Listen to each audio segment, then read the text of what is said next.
Okay, Blair. So let's just get started right away. Well, just tell me what's going on with you. What's happening? Just getting ready for Bellator 140 here this coming Friday. Big fight with a new opponent now, Kin Moy, out of Redline MMA, who's currently 6-2. So it should be a good bantamweight battle between me and Kin. Yeah, for sure, man. Now, just talk about your win over Maldonado back in February. Walk the fans through that fight. It's a good win. I mean, I was coming off another really good win over Brandon Fleming, who was a reality fighting 145 champ, and then they tossed me Maldonado, who coming into the fight had pretty high credentials as an amateur, and I knew he was a tough guy, never been finished, so I knew it would be a pretty tough fight. But things went really well for me that night, and I was able to implement my game plan and kind of put Marvin where I wanted him and on the ground and pound him for a while. I didn't get to finish, but I definitely felt I performed pretty well there.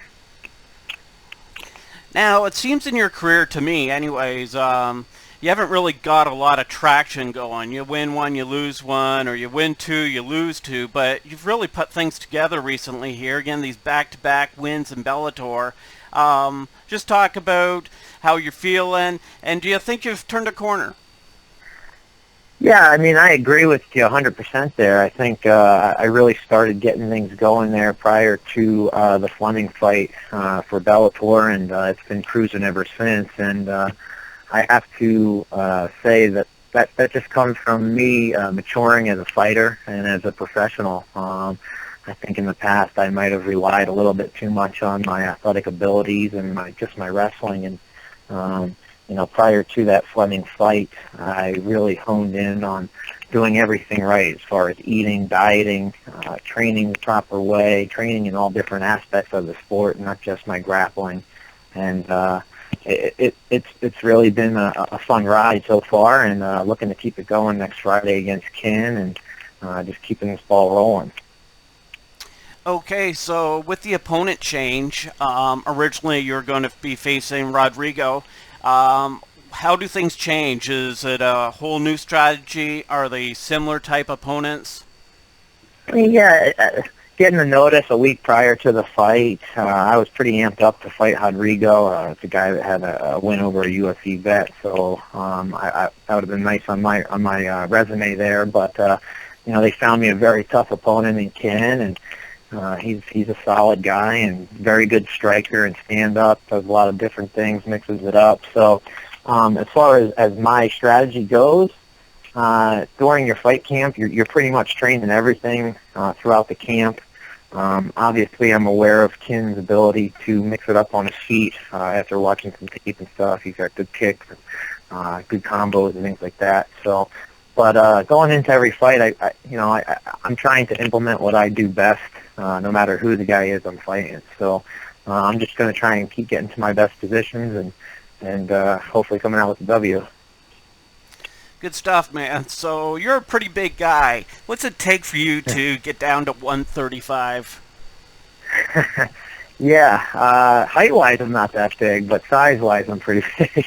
uh, it takes a lot of commitment and dedication. I mean, I started my diet uh, 3 months out from this. I caught wind that Bellator was coming back to Mohegan about 3 months ago, so I started getting my weight down and dieting, and I came down from over 165, and right now I'm hovering at 42, 43. So I'm right within distance of making weight, and I'm eating healthy and drinking plenty of fluid. So it takes a lot. I mean, you're constantly working out. You're watching what you eat, and it takes a lot of discipline. But in the end, it's worth it to me. Have you ever had issues with actually making the weight? No, I'll tell you what. The last two times I've made it, the day of weigh-ins, I wake up like 3 pounds over. And that's after eating a little something the night before and getting a little something in me the night before, and then that last 3 pounds, you bust out real quick for about an hour, and you're on weight. I've never missed weight. Never had an issue with making weight, so I don't foresee that in the future. Recently, there was big news about the IVs. Won't be able to use IVs after the weight cuts for fighters. What'd you make of that? Yeah, I mean, I don't know. I think they're coming down pretty hard on MMA as far as regulating all these things. And, I mean, I see football players on the sideline getting IVs in between halftime. So Right. I know what they're doing, and I understand it's in the best intentions of the fighters to try and stop them from cutting weight. But I feel if I'm doing it the proper way and I'm healthy and I want to take an IV to kind of boost me back up, then I should be able to do it. But if that's the rule, that's the rule. I'll have to abide by it, and I don't foresee that being a problem for me. But until then, I'm going to definitely take advantage of using some IVs. Okay, man, just talk about some of the guys that have got you ready for this fight, some of your training partners, and who you'll have in your corner.